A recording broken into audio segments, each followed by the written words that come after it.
As a veteran who's been fighting the VA since 2009 for burn pit exposure service connection, I have read the bill.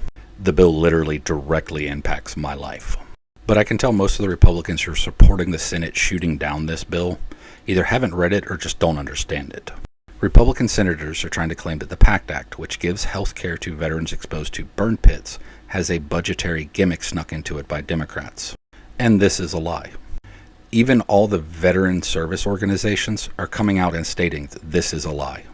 I mean, the VFW tweeted this handy little video that shows how that it's a lie. And if you watch the redlining of the bill, don't worry, I'll link the video in the description, you'll see that the original version of the bill that they voted yes on and the version of the bill that they voted no on, the only differences are a few numbering items and one sentence removed from the bill. This sentence has nothing to do with the budgeting gimmick that Republicans are claiming were snuck into the bill.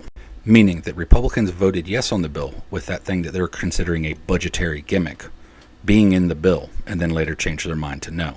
So either they didn't read the bill the first time, which is probably a bad thing to have your senators voting on bills that they didn't even look at, or they're lying to you. And the fist bumps on the Senate floor after they shot down the bill kind of making me think that they're lying to you. Because if you support the bill except for that budgetary gimmick, why are you celebrating shooting down the bill and then going on recess in August? Literally celebrating delaying veterans being able to access health care. But let's go into the budgetary gimmick that the Republicans are claiming are in the bill. Their complaint is that the funding for this bill would be classified as mandatory spending versus discretionary spending. And they're claiming that by classifying the funding for the PACT Act as mandatory, this is the budgeting gimmick.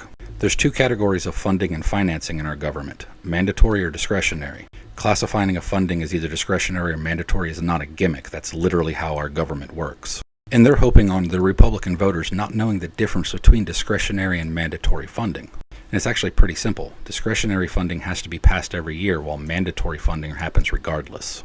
The debate over discretionary funding is actually what causes our government to shut down. Every September we hear about it that Congress failed to pass a budget and our government may shut down. In the event of a government shutdown, anything that's discretionary funding stops, while mandatory things like Social Security and veterans' disability compensation still keep going. Meaning if funding for the PACT Act is labeled as discretionary and the government shuts down, veterans who were getting health care for their exposure to burn pits stop getting it until the government resumes. And these government shutdowns are because of discretionary funding arguments, where members of Congress, both the House and the Senate, use discretionary funding as bargaining chips to get bills or other funding they want passed. So by arguing for the funding to not be mandatory, Republicans are arguing for the ability to pass the PACT Act and then not fund it, and to continue their tradition as using veterans as bargaining chips. Not a good look.